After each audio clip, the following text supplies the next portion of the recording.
You're watching the Daily Climate Show on Sky News. Coming up on today's programme, India's Prime Minister Narendra Modi will attend COP26, raising hopes he might announce an ambitious emissions target at the summit. It comes as US intelligence agencies are warning that global warming will increase geopolitical tensions. The city's dirty secret. An exclusive report reveals household banks are investing billions of pounds into firms linked to deforestation. And the Welsh Government says climate change threatens to increase the dangers posed by disused coal mines.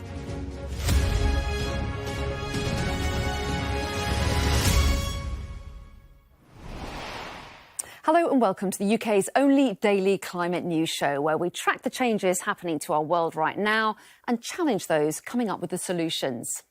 Now, the Indian Prime Minister Narendra Modi will be attending the COP26 climate summit in Glasgow, now just 10 days away. More than 120 world leaders are expected to attend the talks in person, although several prominent figures, including Russia's President Putin, will not be there. Mr Modi's attendance raises hopes that India will use the summit to announce more ambitious climate action plans. Sky's Neville Lazarus has the latest from Delhi. India's Environment and Climate Change Minister has confirmed that Prime Minister Modi will attend the UN Summit on Climate Change COP26 in Glasgow. India is the third worst emitter of greenhouse gases after China and the United States. And having the country represented by Prime Minister Modi will be a big boost for the world's efforts in cutting emissions and fighting global warming. Prime Minister Modi has often spoken of India not only achieving its Paris Agreement targets, but his government's endeavours to go beyond that. He has spoken of decoupling economic growth from greenhouse gas emissions.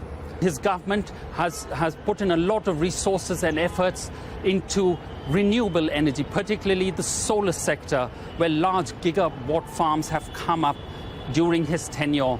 But it is a long way to go, as more than half of India's GDP is dependent solely on coal and fossil fuel. Most of India lives in its villages and is attached to agricultural land. Severe weather conditions and events have an effect on the lives and livelihoods of millions of people.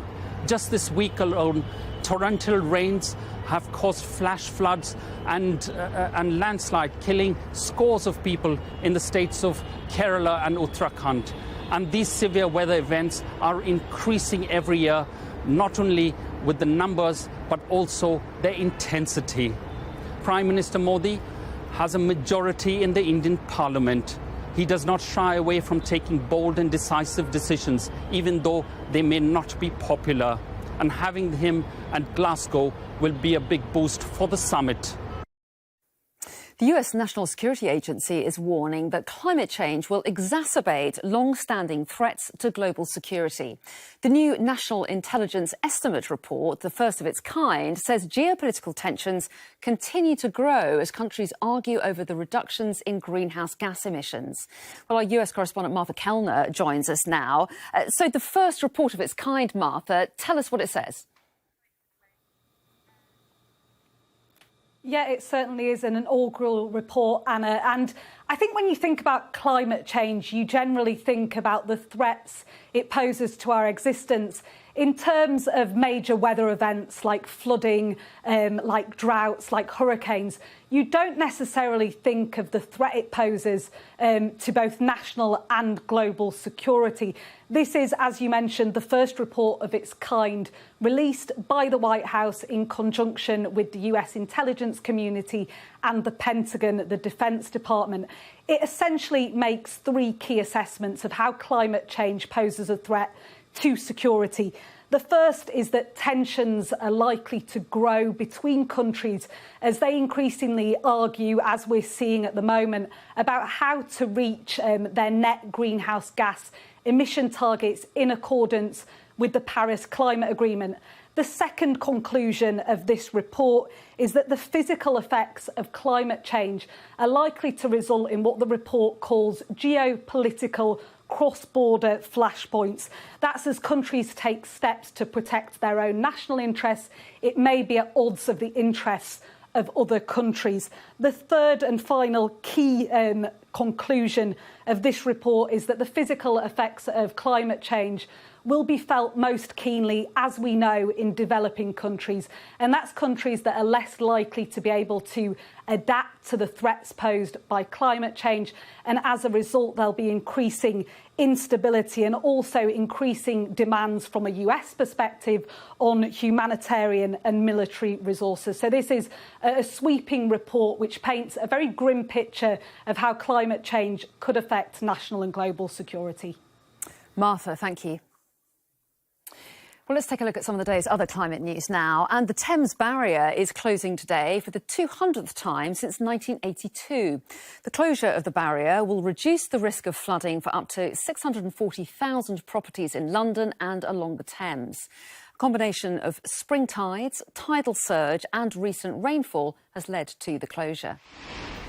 Reaching net zero by 2050 is likely to fail unless education on climate change is made compulsory. That's according to a report published by the Association of Colleges, which warns students must be given the access to skills needed for green jobs. Currently, less than 1% of students currently in post-16 education are on a course with broad coverage of climate change. New research has found that a restored salt marsh in Somerset stores more carbon in 4 years than 1 million trees in 10 years. Research from Manchester Metropolitan University also revealed that the rate at which the carbon is restored is 18 times higher than current estimates. The UK has over 20,000 hectares of land that could be restored to salt marsh with the potential to store 25,000 tonnes of carbon. Some of the world's biggest banks have invested tens of billions of pounds into businesses involved with deforestation. That's according to a new report shared exclusively with Sky News that says banks, including JP Morgan and HSBC, are making profits from such deals despite making public commitments to tackle climate change. Sky's Helen Ann Smith reports. Behind glassy facades in financial centres lie deals which determine the flow of money. But there are serious questions about where some of it goes and what some of it funds. A new investigation shared exclusively with Sky News shows that tens of billions of pounds is financing work like this. Banks and asset managers investing, underwriting and loaning to agribusiness linked to deforestation. They tell us they're green institutions, but they just keep doing it. The research team analysed 70,000 deals struck with 20 of the worst offending businesses. They say many banks profited to the tune of tens of millions of pounds. They're very good at telling us how green they are, but what we found is this gaping hole between what they say in public and what they actually do. So when you follow the money and look at their revenue streams, look at their actions, you realise that they're not as clean as they say they are. In fact, since the Paris Climate Agreement in 2016, financial institutions in Europe, the US and China have made deals worth £120 billion with firms linked to tropical deforestation. US bank JP Morgan was the biggest lender, making deals worth over £7 billion, while in the UK, HSBC was the biggest financer, making deals worth over £5 billion. HSBC alone made estimated proceeds of nearly £30 million from these deals. That's despite a pledge 4 years ago to stop financing firms accused of deforestation. In a statement, it said HSBC has exited, is in the process of exiting, or has no banking relationship related to forestry, palm oil or cattle, with the majority of entities named in the report. It says it's ended relationships with customers that don't comply with its policies and is committed to tackling deforestation. JP Morgan declined to comment. There's nothing illegal about these deals, but many banks have pledged not to make them. However, there's a growing argument that self-regulation hasn't worked, and what's needed is a change in the law. The government's flagship environment bill is due next week, a perfect opportunity according to some. Neil Parish tabled an amendment to ban these type of financial deals, but it was rejected. The legislation is always important because you can then go to these major banks, major companies and actually say you have acted illegally, you must stop, and we can take direct action. But even despite all of that, the government rejected your amendment. But that doesn't stop us still talking to government, and I think the government has come a long way in the Environment Bill towards the direction we want. Cutting down forests not only contributes to climate change, but is devastating to local communities. Cutting off the finance would substantially cut down the practice. Helen Ann Smith, Sky News. The Welsh Government says climate change could increase the risk of landslides from disused coal tips and is calling on the UK Government to make them safe. It wants more than £500 million from the UK to carry out work on 327 high-risk tips across Wales. The call comes today on what's the 55th anniversary of the Aberfan disaster, which left 144 people dead, including 116 children. A warning, Dan Whitehead's report includes upsetting details of the disaster from the outset. It was a rumbling noise, something like thunder, which got louder and louder. And the next thing I remember was waking up with all this material above me, and there was a dead girl on my left shoulder. Jeff Edwards was 8 years old when he walked into Pantglas Junior School in Aberfan. Just minutes later, a coal tip on the hills above slid, engulfed the classroom and killed 116 children and 28 adults. Because it affected me, my childhood ended then. The majority of the children in my class died, so there were no really friends to play with after that. And obviously it was the psychological injuries that occurred and the guilt of being alive compared to those who had died was a huge burden to bear, and still is to a certain extent today. The pain in Aberfan remains, those lost never forgotten. 55 years on, there are still around 2,500 disused coal tips in Wales, more than 320 of them at high risk. Whoa. Oh, mate. In February last year, Storm Dennis caused a landslide of 60,000 tonnes of coal waste in the village of Tylerstown. The Welsh Government fears our changing climate could lead to more slips like this, and it's a worry for locals. Nothing is stable around here. No debris from the pits is stable around here. So really, something has to be done. Inspections are being carried out, but there's an increasing row over who should ultimately pay the bill. Maintaining coal pits is the responsibility of the Welsh Government, but it says that the coal mined here fueled the industrial boom right across the country pre-devolution, and so the money to make these areas safe again should come from the UK Government. If it doesn't, the Welsh Government says the money will have to come from elsewhere. We'd have to look again at school programmes, road maintenance, at plans for hospital building and so on. So there are real life implications of the UK Government not stepping up to the plate. Downing Street says Wales is already more than adequately funded. While some tips like this one have been regenerated, the fact remains that hundreds more are untouched. An industry long gone has left a dangerous legacy. Dan Whitehead, Sky News, in South Wales. Do stay with us. Coming up after the break, I'll be joined by economist Vicky Price and Bob Ward from the Grantham Research Institute. And we're going to be discussing how important it is for world leaders to actually attend COP26 and whether climate change education should be compulsory for students.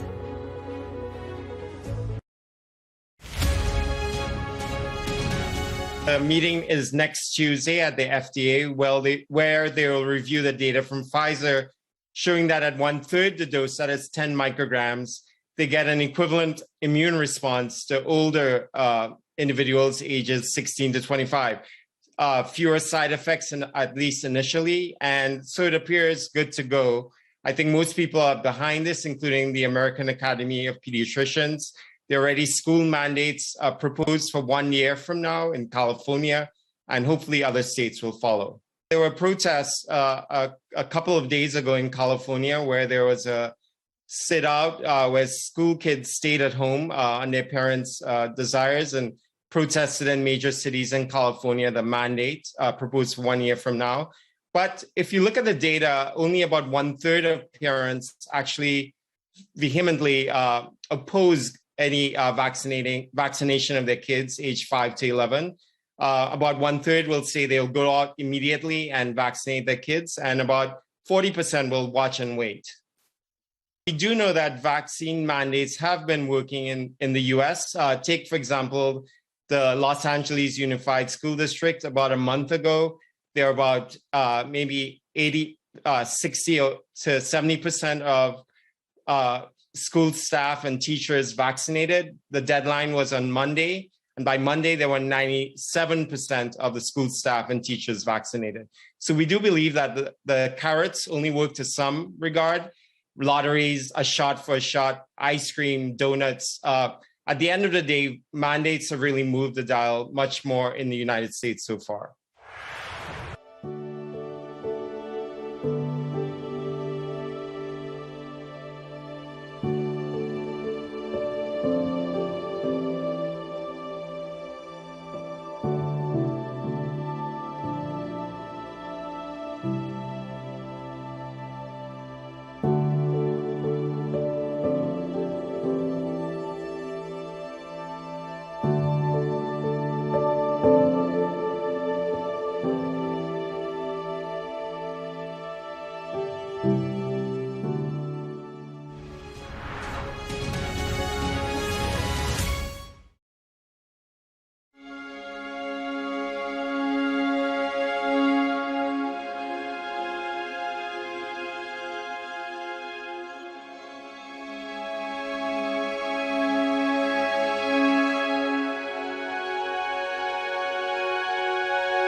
Did you know if we use less energy, we can reduce air pollution? Like turning off the lights? Yep. The morning will be fine for most, but there'll be showers around, mainly for northern and central parts. Expect some winteriness on the hills in the far north. It shouldn't feel quite as cold as yesterday, with the raw wind becoming confined to North Sea coastal areas. The afternoon will see showers fading, but they'll keep going over Wales and central England into the evening. The clean, cold air means that the air pollution index, where 1 means low pollution and 10 means very high, will be low everywhere. The Air Quality Report, sponsored by Philips Air Purifiers. Hello and welcome back to the Daily Climate Show on Sky News. Now, we're getting straight to discussing the climate issues of the day now with economist Vicky Price and Policy Director at the Grantham Research Institute on Climate Change, Bob Ward. So good to see you both. Good evening to you both. So with just 10 days to go until COP26, it's been confirmed that India's Prime Minister Narendra Modi will travel to Glasgow for the summit. Downing Street has welcomed the news, saying India has a vital role in making the event a success. But who really holds the power to create change? So, Bob, how significant do you think it is that Narendra Modi is heading to Glasgow? Well, it is very significant because it raises the prospect that he may make a major announcement about India's emissions. At the moment, we haven't seen a revised, more ambitious pledge from India, which all countries were supposed to bring forward before Glasgow. But the fact that he'll be in Glasgow in person means that he may make an announcement. And some of the discussion has been about the possibility of India committing to a net zero target, getting its emissions down to zero, perhaps by 2060. So all of this is very exciting. Well, yes, that's right. And it's true, isn't it, that India hasn't yet announced plans to reach net zero. So, Vicky, India's under pressure to make that move. If they were to, would that put pressure on other countries like China to take a different stance and to up their game? Well, the interesting thing is, of course, that China has already announced that they are also aiming for net zero by 2060. So it would be India that would be following more what China has done already.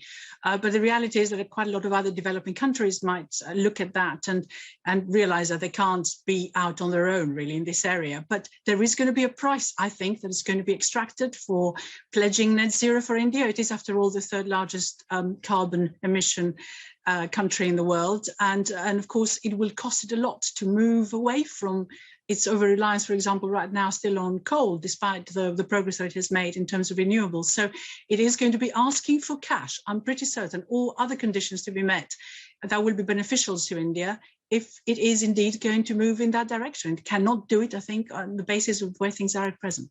Well, yes, and climate finance is going to be a huge part of the discussion in Glasgow, isn't it, Bob? So India's presence, how does that affect that debate and how does that feed into everything else? Well, India is a developing country. It's much poorer than the rich countries. And what it's saying to the world is, look, at the moment, it costs more for it to access capital to make the kind of investments needed in renewables and others.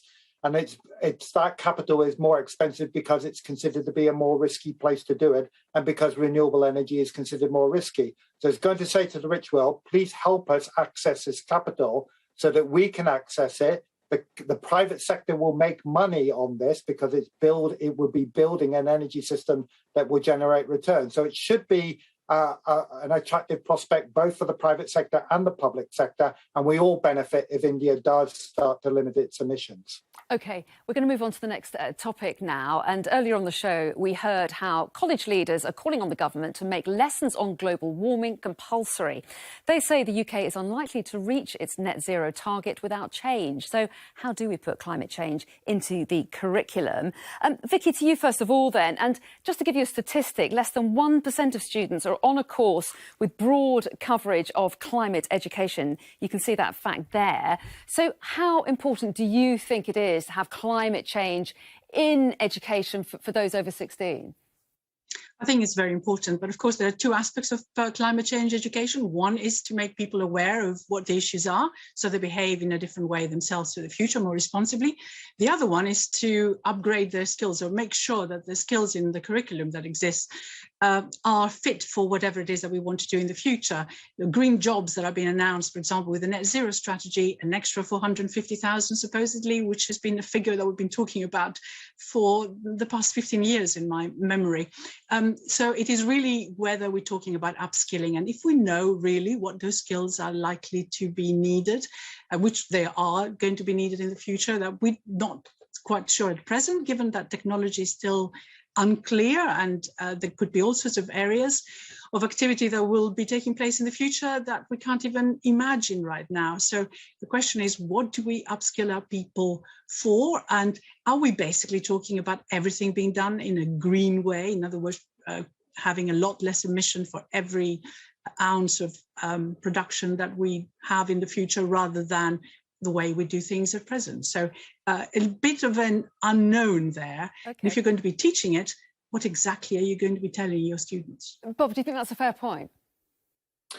Yes, but it's important to remember that students before 16 already are taught about climate change as part of the national curriculum, both in science and in geography. So beyond 16, it's a conversation about how to put it in, not just in science and in environment, but also in other subjects such as economics and law. And I know that students at LSE, for instance, London School of Economics, where I am, really do want to learn more about climate change and the way it's affecting all aspects of our lives and our economy.